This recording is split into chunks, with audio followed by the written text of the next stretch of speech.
Good morning and happy Tuesday. How is everybody doing this morning? I'm running a little behind. I apologize for that. But good morning. I'm Jenny Gallagher with Joyful Heart Healthcare and Keto Nurses. So, good morning. Grab your coffee, your tea, your water, sit back, and we're going to chat a few minutes about a glucometer. We're going to talk about testing your glucose this morning. So we'll give everybody a minute to find their notification that we're live. And then we're going to talk about testing glucose. Okay? Good morning. Good morning.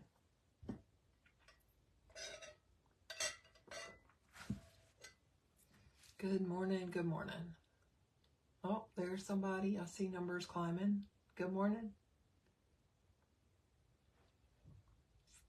Yep, there they go. There they go. Numbers are going up. I'm sorry I'm late. I was doing my quiet time and I lost track of time. So I apologize. Good morning, Debbie. Good morning. Good morning. So numbers are going up. But I apologize for being late. Normally I'd wait till after the Facebook Live to do my quiet time, but I started like 20 or 30 minutes ahead and I literally just got lost in my verses, and so I apologize. So good morning, Katie. I've not seen your name before, so welcome. I think you may be a new follower, so welcome. Glad to see you here. I'm Jenny Gallagher with Joyful Heart Healthcare and Keto Nurses. We're going to talk about using a glucometer today.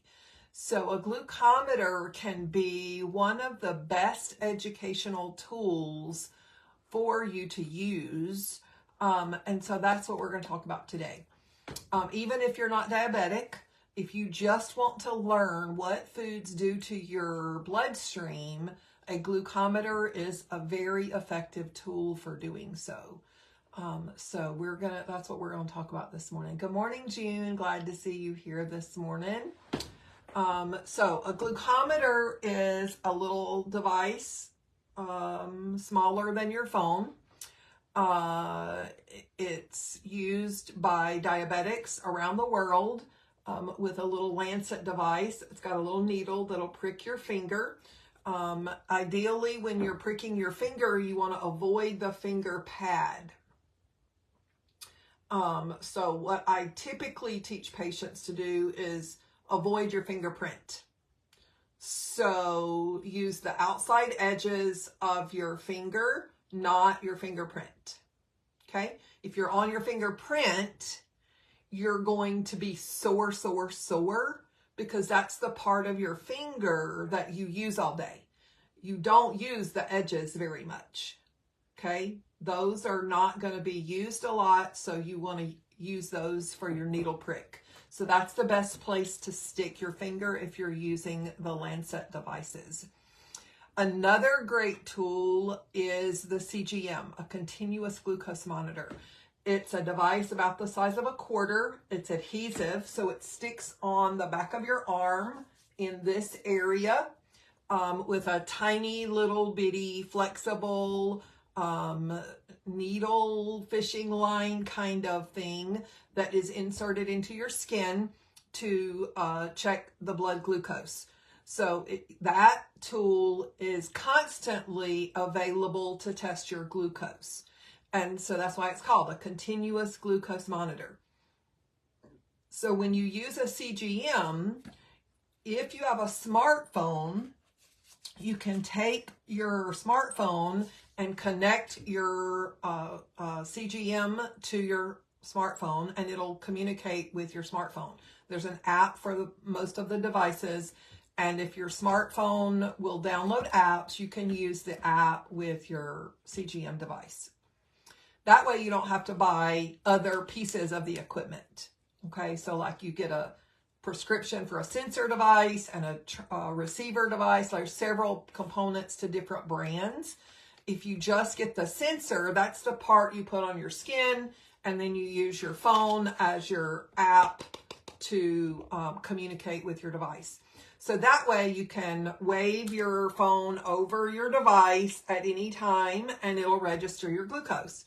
not only will it tell you your current glucose number, but it will give you an arrow pointing up, down, or steady, showing you the trend of what your glucose is currently doing.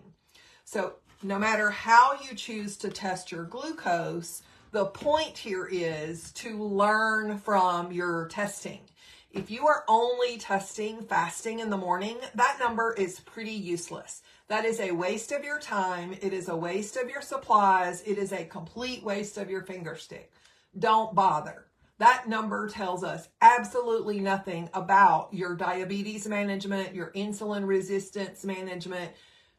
It doesn't teach you anything about what your glucose is doing with regard to food intake. So don't do it. There's no point. I know mainstream says test your fasting glucose every morning. Don't. There's no point.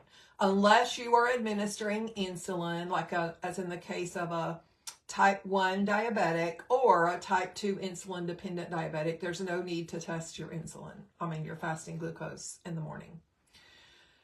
If you are wanting to truly learn from your glucose readings, the way you test is before and after meals. Okay, so what you do is you choose a meal this week. All week long this week, before and after breakfast, you test your glucose. You write those numbers down and you track your intake. Okay, so for example, let's say you're going to have bacon and eggs every single morning for breakfast this week. Okay, so you sit down to have your breakfast. You test your glucose. You either do your finger stick or you wave over your CGM. You write down my glucose is 116. Okay. All right. So we're starting out with 116. We're going to eat bacon and eggs. We're going to have our breakfast. And in 2 hours, we're going to retest. We're going to re-stick our finger. We're going to wave our phone over the CGM. We're going to get another number that says maybe now it's 122. Okay, so it went up a little bit. It didn't go up much. That is your goal. So when your glucose changes only that small bit, that tells you that you had a very good low carb meal because your glucose didn't change. Sometimes even a breakfast like that would actually create a situation where the glucose falls for some people because there are no carbs at that meal, and the reason it was higher is a liver thing. So sometimes you'll have a glucose level fall after your morning meal, and that's okay as well. But that's the only way you're going to learn. Let's say you have bacon and eggs and toast with orange juice, and you test before that meal and after that meal. You're 116 before, and now you're 214. What happened?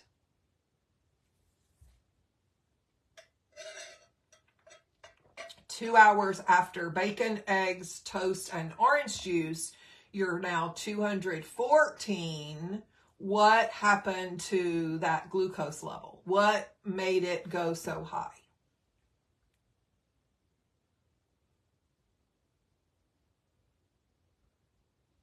Debbie Brown, too many carbs. Yep. So then you have to play with your app, your Chronometer, MyFitnessPal, Lose It, whatever app you're using. Plug in your food. I had 2 eggs, 2 slices of bacon, 1 cup of orange juice, 2 slices of bread.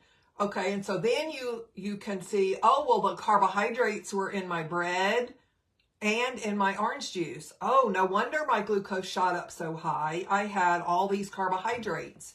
So then you take that information and you apply it to your next meals, reducing the carbohydrates.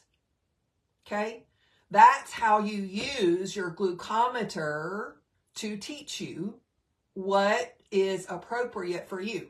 Some people can tolerate more carbs than other people with less impact to their glucose. I can have more tomatoes than other people. Tomatoes are a fruit. So for some people, tomatoes are going to run a glucose level up really high.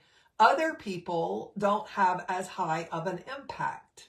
Plus, I don't eat a lot of tomatoes. I only have small amounts of them. I use either the cherry tomatoes and only 1 or 2 of them, not a whole box of them, or I don't eat a whole tomato. I have 1 slice on my burger. So like the amount matters as well as what you're consuming.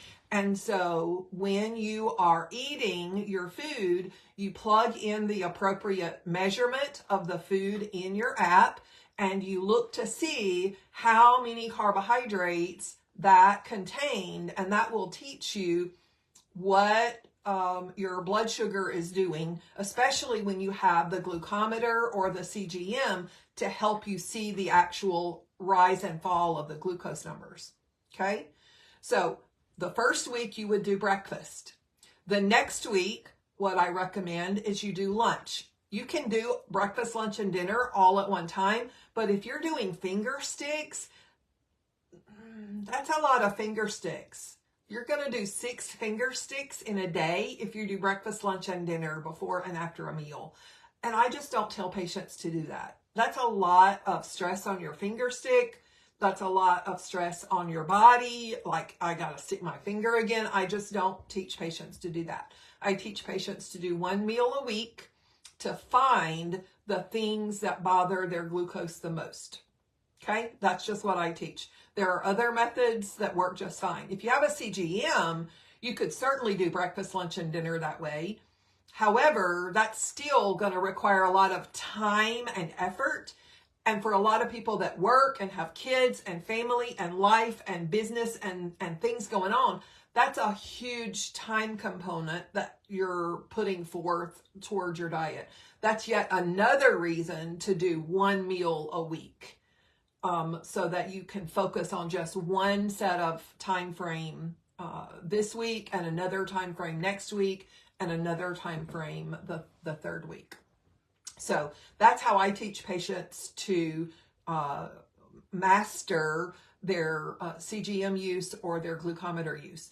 But using the glucometer, using glucose testing to help guide your food intake is by far your absolutely best way to learn from your results what impacts the food has to your diet.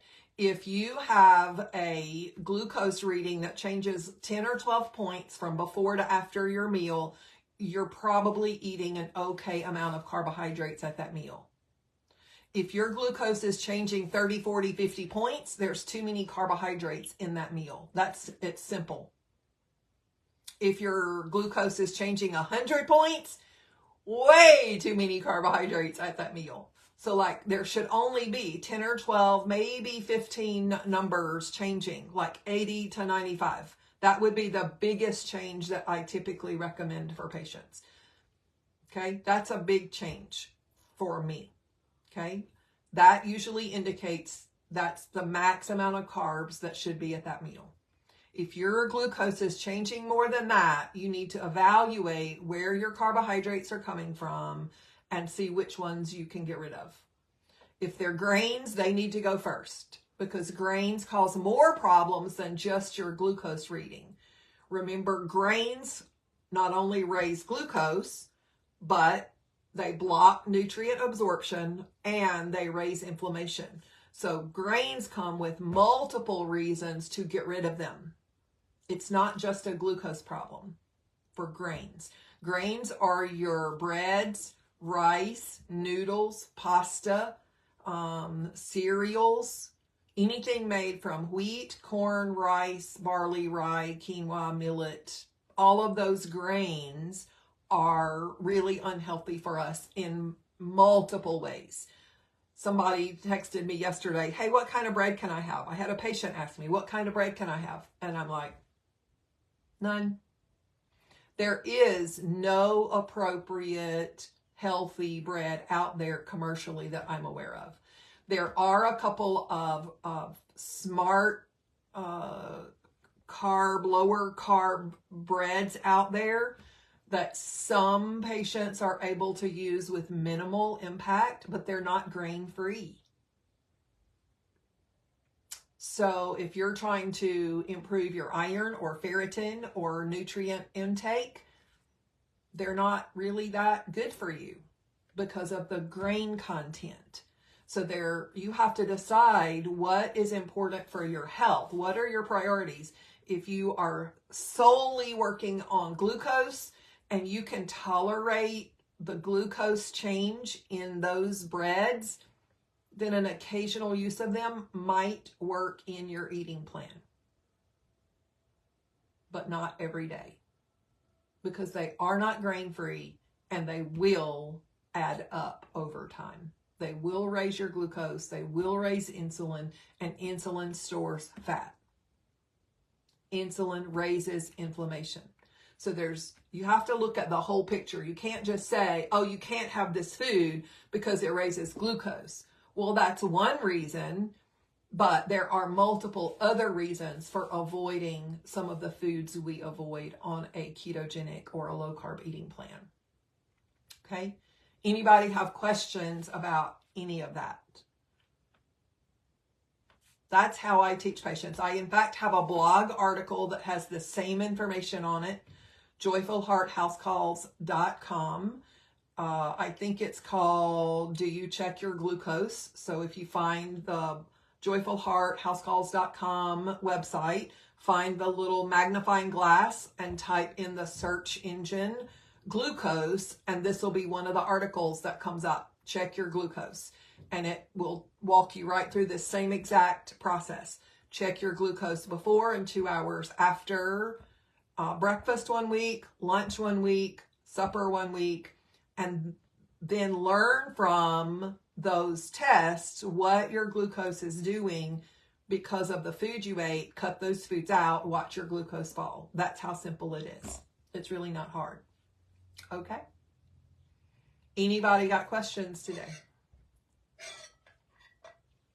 I saw a couple of new names today, so good morning and welcome. I'm glad to have y'all here. But I don't see any questions popping up, so I'm going to let y'all go. Have a great day. I'm so excited. It's going to be like 70 today here in Omaha, so I'm excited. I'm in short sleeves. Yay! Hopefully it's warming up where you are, and you'll be able to get some nice warm sunshine on your skin over coming weeks, because that's really good and healthy for you. But I'm Jenny Gallagher with Joyful Heart Healthcare and Keto Nurses. Y'all have a great week. I'll see y'all later.